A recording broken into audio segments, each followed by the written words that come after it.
يا أيها النبي إنا أرسلناك شاهدا ومبشرا ونذيرا وداعيا إلى الله بإذنه وسراجا منيرا صدق الله العظيم.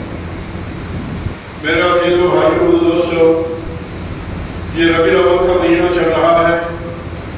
ابھی پیر کے دن والا ربیع الاول کو جشن میلاد النبی صلی اللہ علیہ وسلم منایا گیا اور مختلف علاقوں کے اندر بھی منایا جا رہا ہے. اور اس سال کی خصوصیت یہ ہے کہ حضور اکرم صلی اللہ علیہ وسلم کی ولادت مبارکہ کو پورے 1500 سال ہو چکے ہیں. اور پھر اس وقت میں والا ربیع الاول جو آیا وہ بھی دن پیر کا تھا. آپ کی ولادت 12 ربیع الاول کو ہوئی، پیر کے دن ہوئی. اور اب کے سال میں جو جشن میلاد النبی کا دن آیا وہ بھی پیر کا دن اور 12 تاریخ تھا. 1500 سال حضور کی ولادت کو ہو چکے. تو گویا اس سال کی یہ خصوصیت ہے. اللہ تبارک و تعالیٰ نے حضور اکرم صلی اللہ علیہ وسلم کو 12 ربیع الاول کو کیوں پیدا فرمایا؟ یہ 12 تاریخ میں کیا ہے؟ پیر کا دن، صبح سویرا کہ رات جا رہی ہے، صبح آ رہی ہے. اور آپ کی آمد کی وجہ سے قیامت تک کے لیے صبح کے وقت اللہ نے ایسا سہانا بنا دیا کہ 24 گھنٹے میں ایسا سہانا وقت آپ کو نظر نہیں آئے گا. صبح شادی کے موقع پر جو سہانا ماحول ہوتا ہے وہ حضور اکرم صلی اللہ علیہ وسلم کی ولادت مبارکہ کا وقت ہے. تو گویا اللہ نے آپ کی ولادت کی برکت سے اس وقت کو ہی سہانا بنا دیا قیامت تک کے وقت. 12 تاریخ کو اللہ تبارک و تعالیٰ نے حضور اکرم صلی اللہ علیہ وسلم کی ولادت مبارکہ عنایت فرمائی. یہ 12 کیا ہے؟ 12 گھنٹے دن میں، 12 گھنٹے رات میں. 12 کے بعد میں جو ایک اللہ تک پہنچنا چاہے گا یہ 12 تک پہنچنا پڑے گا. 12 کے بعد میں ایک آئے گا کوئی راز اللہ تک پہنچنا چاہتا ہے تو درمیان میں حضور اکرم صلی اللہ علیہ وسلم یہاں پر اپنے سر کو رکھ دو، یہاں پر اطاعت رسول کر لو تو اللہ تبارک و تعالیٰ تک یہ آدمی پہنچ جائے گا. اس لیے حضور اکرم صلی اللہ علیہ وسلم کی زندگی کے اندر ایک بات ملتی ہے. آپ ایک انگوٹھی پہنا کرتے تھے. جب وہ خطوط لکھا کرتے تھے تو انگوٹھی کا اسٹامپ مارا کرتے تھے. میں اپنی زبان میں کر رہا ہوں تاکہ سمجھ میں آ جائے. دنیا کے اندر دستور ہے کہ جو زبان لکھی جاتی ہے وہ رائٹ ٹو لیفٹ یا لیفٹ ٹو رائٹ، سیدھے سے ادھر یا الٹے سے ادھر. عربی کو دیکھ لیجئے رائٹ ٹو لیفٹ، اردو کو دیکھ لیجئے، فارسی کو دیکھ لیجئے رائٹ ٹو لیفٹ، انگلش کو، ہندی کو، تیلگو کو دیکھ لیجئے لیفٹ ٹو رائٹ. لیکن ورٹیکل انداز میں حضور اکرم صلی اللہ علیہ وسلم نے اپنی انگوٹھی کے اندر مہر نبوت جو بنایا وہ ورٹیکل انداز میں، اوپر سے نیچے نہیں، نیچے کی طرف سے اوپر. حضور صلی اللہ علیہ وسلم کی انگوٹھی جس کو مہر نبوت کے طور پر آپ صلی اللہ علیہ وسلم استعمال فرماتے تھے، بڑے بڑے بادشاہوں کو خطوط لکھا کرتے تھے، وہ آپ کا اسٹامپ ہوتا تھا مہر نبوت کا. اس انگوٹھی کے اندر کیا لکھا ہوا تھا؟ اس انداز میں لکھا ہوا نہیں تھا محمد رسول اللہ، یا ادھر سے لکھا ہوا نہیں تھا محمد رسول اللہ، یا اوپر سے نیچے لکھا تھا محمد رسول اللہ، بلکہ نیچے محمد پھر رسول پھر اللہ. کیا مطلب؟ پہلے محمد صلی اللہ علیہ وسلم تک پہنچ جاؤ، پھر اس کی رسالت پر یقین کرو تو حضور اکرم صلی اللہ علیہ وسلم اللہ تک پہنچا دیں گے. یہ ہے محمد رسول اللہ. محمد سے رسالت پر رسالت سے. یہی وجہ ہے کہ جب تک 12 کو نہیں مانو گے اس وقت تک ایمان کامل نہیں ہوگا. لا الہ الا اللہ 12 حروف، محمد رسول اللہ 12 حروف، 12 24 دن رات کے 24 گھنٹے اس کے اندر آ گئے. 24 گھنٹے کی پوری زندگی حضور صلی اللہ علیہ وسلم کی اس 12 کو ماننا. لا الہ الا اللہ کے 12 حروف ہے، کوئی نقطہ نہیں. محمد رسول اللہ کے 12 حروف ہے، کوئی نقطہ نہیں. 12 ربیع الاول کے اللہ تبارک و تعالیٰ نے جہاں بہت سی حکمتیں ہیں اس میں ایک حکمت اس لیے بھی ہے کہ اللہ نے 12 ربیع الاول کو حضور صلی اللہ علیہ وسلم فرمائی. یہ اس لیے کہ تمہارے ایمان کی تو تمہاری رہبری ہو جائے کہ تمہارا کلمہ اس میں بھی 12 حروف، محمد رسول اللہ اس میں 12 حروف، لا الہ الا اللہ 12، محمد رسول اللہ 12، حضور کی ولادت 12 ربیع الاول. اس لیے جشن میلاد النبی صلی اللہ علیہ وسلم ہر ایمان والے کے لیے ایمان کی تکمیل کے لیے منانا بہت ضروری ہے. لیکن آج کے زمانے کے اندر ایک افسوس کی بات یہ ہے، ایک طبقہ وہ ہے جو میلاد النبی کو مانتا ہے، چاہتا ہے، اور ایک طبقہ وہ ہے جو سیرت النبی کو مانتا ہے، میلاد النبی سے اپنے تعلق کو ختم کرتا ہے۔ ارے میلاد نہیں تو سیرت کیسے؟ سیرت ہے تو میلاد کیوں نہیں؟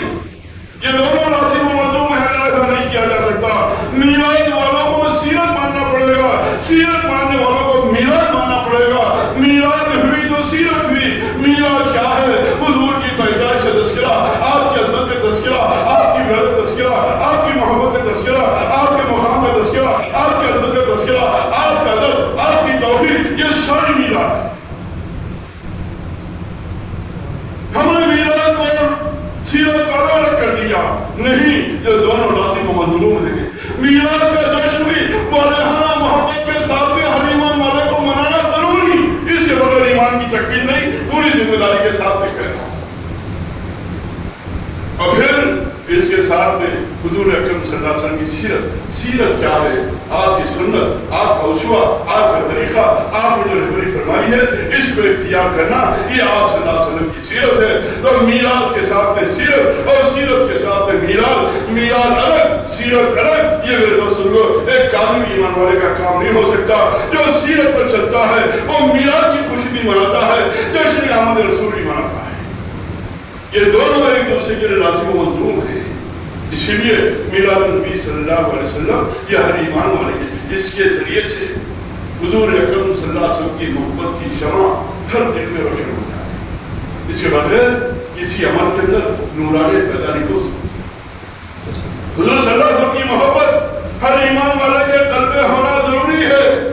اس محبت کے ساتھ میں جب سیرت پر عمل کرے گا، اللہ تبارک و تعالیٰ کمال نصیب کرتے چلے جائیں گے، اور وہ یقین کامل اللہ تبارک و تعالیٰ نصیب فرمائیں گے، جس کا تصور بعد کی دنیا میں کیا جانا مشکل ہوتا ہے۔ جیسے والہانہ محبت حضور اکرم صلی اللہ علیہ وسلم کی انسان کے قلب میں آتی ہے، تو محبت کے آ جانے کے بعد میں انسان کیسے والے کے نیارے ہوتا ہے، دنیا اس بات کو اچھی طرح جانتی ہے۔ میرے دوستو، یہی وجہ ہے اللہ نے قرآن میں فرمایا، یا ایھا النبی انا ارسلناک، اے نبی، یا یہ حرف ندا ہے۔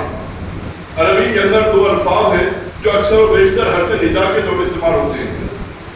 ہم نماز میں تحیات پڑھتے ہیں، السلام علیکہ ایھا النبی، یہ ایھا کیا ہے؟ یہ بھی حرف ندا ہے، اے، اور یہاں یا ہے، یہ بھی اے ہے۔ یا ایھا النبی، اللہ نے حرف ندا دو مرتبہ استعمال فرمایا، یا ایھا، یا کے معنی بھی وہی، ایھا کے معنی بھی وہی، جیسے ہم السلام علیکہ ایھا کہتے ہیں، یہ ایھا اور یہ یا، یہ دونوں ایک ہی معنی رکھتے ہیں۔ اور فرمایا ہم نے بھیجا ہے، انا ارسلناک، مرسل، ارسال، رسول، یہ ارسلناک ہے کہ ہم نے بھیجا ہے۔ اور جب بھیجا جاتا ہے، دنیاوی اعتبار سے ہم سب جانتے ہیں کتنا پاور، کتنی طاقت اس کے پاس ہوتی ہے۔ جس کو کمشنر بنا کر بھیجا گیا، اس کی طاقت کا اندازہ لگاؤ۔ کسی کو ایس پی بنا کر بھیجا گیا، طاقت کا اندازہ لگاؤ۔ کلکٹر بنا کر بھیجا گیا، طاقت کا اندازہ لگاؤ۔ کتنی طاقت ملی جاتی ہے۔ جس کو اللہ بھیجتا ہے بہت زیادہ طاقتیں اور بہت زیادہ کمالات دیا جاتا ہے۔ سارے نبیوں سے زیادہ کمالات میرے آپ کے نبی محمد رسول اللہ صلی اللہ علیہ وسلم نے عنایت فرمائے۔ عیسیٰ علیہ السلام مشہور ہے، قرآن سے ثابت، حدیث سے ثابت، کہ مردوں کو زندہ کرتے تھے۔ میں ایک بات پوچھوں کہ مارتا کون ہے؟ مارتا کون ہے؟ موت و حیات کس کے ہاتھ میں ہے؟ اللہ کے ہاتھ میں ہے۔ اللہ مارتا تھا، عیسیٰ زندہ کرتے تھے۔ یہ کیسا؟ مارنے والی ذات اللہ کی ہے، موت و حیات اللہ کے ہاتھ میں ہے۔ اس پر ایمان لانا ضروری ہے۔ اللہ مارتا تھا، عیسیٰ زندہ کرتے تھے۔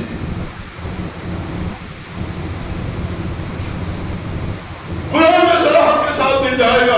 عیسیٰ علیہ السلام میرے دوستو زندہ کرتے تھے، مٹی کے پرندوں کو زندہ کرتے تھے، مرے لوگوں کو زندہ کرتے تھے، پرس والوں کو، اندھوں کو، اور پتہ نہیں کیا کیا اللہ تبارک و تعالیٰ نے آپ کو معجزات دیے تھے۔ لیکن موت اور زندگی ایک ایسی چیز ہے جو راست اللہ سے تعلق رکھتی ہے۔ اللہ مارتا تھا، عیسیٰ زندہ کرتے تھے، پھر یہ کیسے ہوا؟ انا ارسلناک یا ایھا النبی انا ارسلناک، ہم نے بھیجا، یا یوں ہی نہیں بھیجا، بہت سی طاقتیں دے دی۔ کس کو کیا دی تفصیلات آپ کو معلوم نہیں، معلوم تو پھر بعد میں اپنے گھر میں جا اس کو سوچ لینا کہ کتنا وسیع عنوان ہے کہ اللہ نے کیسی طاقت دی۔ طیرا ابابیل کو بھیجا، ألم تر كيف فرروا بسبيل ألم يجعل كيدهم في تدبير وأرسل عليهم طيرا أبابيل وأرسل ہم نے بھیجا کس کو أبابیل کو سینکڑوں أبابیل ابھی بھی گھومتے نظر آتے ہیں لیکن وہ أبابیل جس پر اللہ نے بھیجا کیا کیا ارے میزائل کی طرح ایٹم بم کی طرح پتھروں کو گرایا اور ساری ابراہ کی فوج کو تباہ و برباد کر دیا وَأَرْسَلَ عَلَيْهِمْ اللہ نے أبابیل کو بھیجا تھا دور سے أبابیل کے اندر طاقت نہیں ان أبابیلوں کے اندر جس کو اللہ نے بھیجا تھا ایسا بڑا ایٹم بم بنا کر بھیجا کہ وقت کی مشہور ابراہ کی فوج ہاتھیوں کی فوج جس کو دیکھ کر عرب حضرات ہاتھیوں کو نہیں جانتے تھے دیکھ کر سارے عرب پریشان ہو چکے تھے ایسی فوج کے لیے اللہ نے بہت بڑے ہاتھی کو بہت بڑے شیر کو نہیں بھیجا بلکہ چھوٹے سے پرندوں کو اور چھوٹی سی ککڑیوں کو دے کر بھیجا اور سب کو دوسرے کی طرف بنا اللہ نے بھیجا تو اللہ نے اپنے نبیوں کو جو بھیجتا ہے بڑی بڑی طاقت دیتی ہے اللہ اللہ ہے رسول اللہ ہے رسول اللہ اللہ نہیں ہو سکتے اللہ رسول نہیں ہو سکتا بس یہی ایک حد فاصل ہے اب اس میں فاصلے پیدا کرنے کی کوشش نہ کریں خالق ہے مخلوق ہے اللہ ہے یا وہ معبود ہے یا عبد ہے وہ اللہ ہے یہ بندہ ہے یہ رسول ہے بس یہی ایک فرق ہے اس کے علاوہ کوئی اور فرق نہیں اسی لیے قرآن پاک کے معراج کے واقعے میں فَكَانَ قَابَ قَوْسَيْنِ قَابَ قَوْسَيْنِ تو فرما دیا اے دنیا والا سمجھو اتنا فاصلہ رہ گیا دو کمانا او عرض دو کمانوں کی طرح اس وقت او عدنا اس سے زیادہ قریب عام آدمی نہیں سمجھتا یہ اللہ والے سمجھتے ہیں جن کے نور سے نور بصارت بڑی ہو جاتی ہے میرے دوست لوگوں بصارت کے ساتھ بصیرت آتی ہے ادنا کو سمجھ سکتے ہیں ورنہ عام لوگوں کے لیے فَكَانَ قَابَ قَوْسَيْنِ کہ اتنا قریب کہ دو کمانوں کا فاصلہ او ادنا اس سے زیادہ قریب کتنا قریب اس کا تصور آپ انسان نہیں کر سکتے اسی لیے میں دوستو جشن میلاد النبی صلی اللہ علیہ وسلم کے ذریعے سے ایک پیغام دیا جا رہا ہے کہ ہر ایمان والے کے دل میں حضور اکرم صلی اللہ علیہ وسلم کی محبت کی شمع کو روشن کر اور اس میلاد کے جلسے سے ان دو چیزوں کو ملا لو میلاد ہو ملانے کی بات ہو کیا جشن میلاد الگ نہیں سیرت النبی الگ نہیں یہ دو ہی ایک تو لازم موضوع کی طرح ہیں کرنا کیا پڑے گا اپنے قلب کے رخ کو صحیح کرنا ضروری نشریات ایڈیشن سے ریلے ہو رہی ہیں آپ کی ٹی وی میں نظر نہیں آ رہا آپ کی ٹی وی میں دکھائی نہیں دے رہا اور آپ کو کچھ سنے نہیں آ رہا اس کا مطلب یہ نہیں ہے کہ نشریات ختم ہو گئی تصاویر کا آنا بند ہو گیا نہیں آپ کے چینل میں آپ کے ٹی وی میں خرابی ہے آپ کا دل کا چینل اس کو مدینہ کے چینل سے جوڑ دو تو بھی آج بھی تمہیں نظر آ جائے گا کہ گنبد خزا سے قیدا فیضان تقسیم ہو رہا ہے اور گنبد خزا کے مکی کیسے اپنا دیدار کرا رہے ہیں کیسی زیارت ہو رہی ہے بصارت والے کیسے ان کا دیدار کرتے ہیں اور کیسے ان کی مجلسوں میں جا کر شریک ہوتے ہیں کیسے ان سے استفادہ حاصل کرتے ہیں آج بھی دیکھنے والے ہیں ضرورت اس بات کی ہے کہ آپ کے ٹی وی کا چینل خراب ہو چکا ہے جس کی وجہ سے نشریات نشر ہو رہی ہے وہاں سے کہا جا رہا ہے وہاں سے بتایا جا رہا ہے لیکن آپ کو نظر نہیں آ رہا اس کی وجہ یہ ہے کہ آپ کا قلب مدینہ چینل سے لنک نہیں ہوا اس کو لنک کر دو پھر وہاں سے کیا نشریات ہے وہاں سے کیا بتایا جا رہا ہے آپ کی آنکھیں بھی دیکھیں گی آپ کے کان بھی سنیں گے اس لیے میرے دوستو سیرت النبی کے جلسے سے میلاد النبی کے جلسے سے یہ پیغام میرا مقصود ہے اپنے دلوں میں حضور اکرم صلی اللہ علیہ وسلم کی محبت پیدا کریں کیسے محبت محبت کرنے والے کیا چھوٹے کیا بڑے فیروز دولت ہندوستان کا بہت بڑا بادشاہ بنا ساری سلطنت کے بعد اس کے بعد جو سب سے قیمتی چیز تھی ایک پتھر تھا جس پہ حضور اکرم صلی اللہ علیہ وسلم کا گائے کا نشان تھا وقت کا بادشاہ ہندوستان کا فیروز شاہ دولت لیکن اس کا معمول تھا کہ روزانہ اپنے تخت پر بیٹھنے سے پہلے حضور اکرم صلی اللہ علیہ وسلم کے اس پیر کے نشان کے پتھر کو مانگتا اس میں پانی ڈالتا اس کے بعد اس کو صاف کرتا اس کو پیتا نمی ہوتی اپنے چہرے پر مرتا اس کے بعد کہتا یا اللہ میں بھی حاضر ہوں کہ تخت پر بیٹھ کے لوگوں کا فیصلہ کرتا وقت کا بادشاہ ہے وہ بھی اسی واریانہ محبت کا اظہار کرتا ہے یہی محبت کی کمی ہے جس کی وجہ سے امت پریشان ہے اس لیے اس موقع پر اس شمع کو روشن کرنے کی کوشش کرو اور اپنے دل کو مدینہ منورہ کی طرف کرو نمود ہجرہ سے جو نشریات آ رہی ہے ہم اس کو سن سکیں، اور جو نظارے بتائے جا رہے ہیں دیدار محمد صلی اللہ علیہ وسلم کے، وہ ہماری آنکھوں سے نظارہ ہو سکے۔ اللہ ان باتوں کو سمجھنے کی توفیق نصیب فرمائے۔ وہ آپ کو جاؤں گے